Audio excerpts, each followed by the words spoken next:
এই স্টেজে যারা আছেন, বিশেষ করে দুজন উপদেষ্টা মহোদয় আছেন, আমি হতাশ হয়েছি। আজকে এখানে যেই উপদেষ্টা মহোদয়ের থাকার কথা, স্বাস্থ্য উপদেষ্টা, উনি থাকলে ভালো হতো। তো আমি জানি না স্বাস্থ্য উপদেষ্টা, উনি তো মানুষ ভালো, কিন্তু উনি অসুস্থ, তো উনি পুরো জাতির স্বাস্থ্য কি করে ঠিক করবেন? তো মানে কষ্টের ব্যাপার হলো যে আজকেও আমাদেরকে সকালে খুব বোল্ড হয়ে বলতে হয় যে ঢাকা মেডিকেলের মর্গে যে 6টা লাশ এখনো শহীদদের পড়ে আছে, সেটা 5 তারিখের আগে রাষ্ট্রীয় সম্মাননায় দাফন করতে হবে, নইলে আমরা আবার এই ঘেরাও করব। তারপর সরকার থেকে জানানো হয় যে 4 তারিখে সেটা করা হবে। রায়েরবাগে যে প্রায় 1.5 শতাধিক, আমরা বলছি বেওয়ারিশ লাশ, আসলে কি তারা বেওয়ারিশ?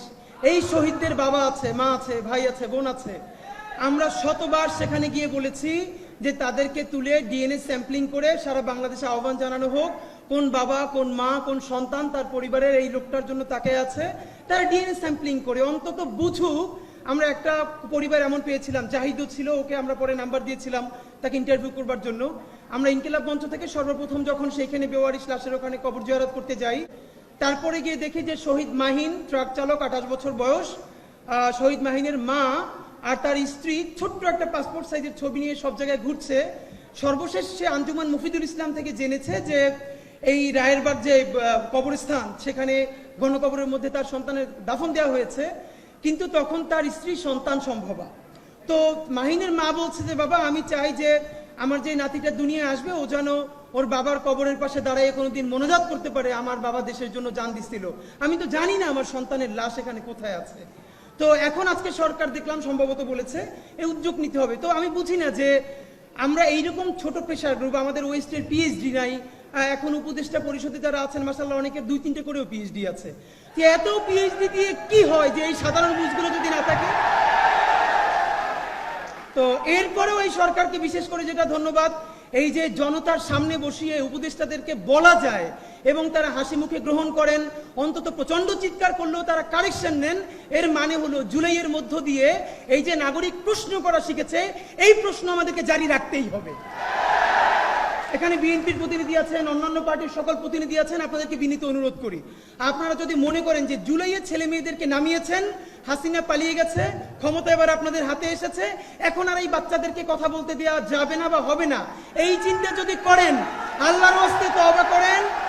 বাচ্চাদের জবান যদি বন্ধ করতে চান, আওয়ামী লীগের মতো আপনাদের জবানও বন্ধ হয়ে যাবে, মনে রাখবেন। আমি অবাক, আমাদের এই যে ফাইয়াজ আসলো মাত্র, এইসব ইন্টারের বাচ্চারা তারা বলছে যে ফ্যাসিবাদকে আর ফিরতে দেওয়া হবে না। এই ছেলেটা তো আজ পর্যন্ত তো অনেক কথা বললাম, শেষের 1 মিনিটে আপনাদের কাছে শুধু বিনীত অনুরোধ ভাইয়েরা আমার, বিএনপি যা ইচ্ছে করুক, জামাত ইসলাম যা ইচ্ছে করুক, বিএনপি জামাত বা অন্যান্য কোন দলের আহ্বানে লক্ষ লক্ষ মানুষ রাস্তায় নামছিল তার ইন্টারের ছেলেটা, 8-9-এর বাচ্চাটা, ভার্সিটি পড়ুয়া ছেলে মেয়েটার রক্তাক্ত শরীর যখন রাজপথ রাঙিয়ে দিয়েছে, তাদের জন্য নেমেছে। কিন্তু আফসোস, আমাদের ভাই বোনেরা অনেকে করাপ্টেড হয়ে যাচ্ছে। আমি কোনোভাবে ভেবে পাই না আমার যেই ভাই 400 টাকা 500 টাকার টি শার্ট পরতে 1 বছর আগে, সে এখন 5000 টাকার টি শার্ট কোত্থেকে পরে? একটা অ্যান্ড্রয়েড সেট ব্যবহার করতে যা ধার করতে হতো, তার হাতে এখন আইফোন কোত্থেকে আসে, এটা বলতে হবে।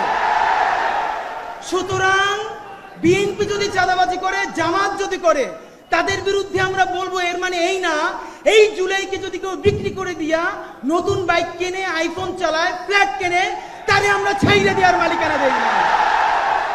সুতরাং এই নতুন বাংলাদেশের রাজনীতি হবে শতভাগ সততা এবং ইনসাফের রাজনীতি। সুতরাং এই ভ্যানগার্ডকে অনুরোধ করি ভাইরা আমার, বাংলাদেশের সামনে অনেক কঠিন পরীক্ষার সামনে, সেই পরীক্ষায় আমাদের অন্তত এমন কিছু মুখ লাগবেই লাগবে, 18 কোটি মানুষ চক্ষু বন্ধ করে যেন বলতে পারে দুনিয়া উল্টে যেতে পারে, কিন্তু এই ছেলে কয়টা, এই মেয়ে কয়টা জীবনেও করাপশন করবে না, দেশ অন্য কারো কাছে বিক্রি করে দিবে না। সুতরাং এই জুলাই ওয়ারিয়ার্সের কাছে আমাদের যেসব ভাই বোন আছেন, আসেন রাষ্ট্র যা যা সংস্কার করে করুক। আমি আজকে আপনাদের সামনে ওয়াদা করছি, পারলে আমরা 100 জন ওয়াদা করি যে সবাইকে নিজের সংস্কার করি চলেন। অন্তত আমরা যত গুনাহ করি, আমরা যত পাপ করি, প্রত্যেকে 18 কোটি মানুষ এত মুখে সংস্কারের কথা বলি, 18 কোটি মানুষ যদি একদিনে একটা পাপ কম করে, তাহলে এই 56,000 বর্গ মাইলে একদিনে 18 কোটি পাপ কমে যায়, আপনি ভাবেন। কিন্তু আমরা সবাই অন্যের সংস্কার করি, নিজের সংস্কার চাই না। সুতরাং চলেন এই আরেকটা কথা প্লিজ, কেউ নিজেরে ফোন দিয়ে বলে ভাই আমি একজন জুলাই যোদ্ধা, এটাকে মুক্তিযোদ্ধা ব্যবসার মতো ভাই, কি ফোন দিয়ে বলবে আপনি কে, বলে ভাই আমি একজন জুলাই যোদ্ধা, মানে কি?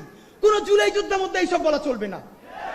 সবাই বাংলাদেশের নাগরিক, আপনার সমস্যা থাকলে নাগরিক প্রশ্ন ডিল করবেন, জুলাই যোদ্ধা নিয়ে এক্সট্রা কোনো অ্যাডভান্টেজ নিতে কাউকে দেয়া হবে না।